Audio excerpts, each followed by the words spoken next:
জয় জগন্নাথ। আজকে কিন্তু খুব একটা ভয়াবহ ঘটনা ঘটেছে, যেটা বলতেও আমার খুবই কষ্ট লাগছে। তবুও না বলে পারছি না, যাতে আপনাদেরকে আমি খবরগুলো দিয়ে থাকি তাই বলছি। পুরীর রথযাত্রায় আজকে জগন্নাথ, বলরাম এবং সুভদ্রার রথ টানার সময় প্রচুর ভিড় হয় এবং সেই ভিড়ে হুড়োহুড়ির সময় 120 জন পুণ্যার্থীর কিন্তু আহত হয়েছেন। 120 জন পুণ্যার্থী আহত হয়েছেন এবং তাদের মাঝখানে একজন কিন্তু মৃত্যুও হয়েছে এবং তাদেরকে যথাযথভাবে হসপিটালে নিয়ে যাওয়া হয়েছে।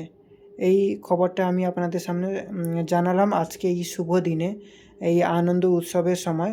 তো আমার সাথে সাথে আপনারাও কিন্তু এই মনস্কামনা করুন, যার মৃত্যু হয়েছে ওনার যাতে স্বর্গবাস হয়, ওনার আত্মা যাতে শান্ত হোক, ওনার আত্মা শান্ত হোক, এই মনস্কামনা আমরা করি। আমার সাথে সাথে আপনারাও করুন, ওনাকে এই আশীর্বাদ করুন।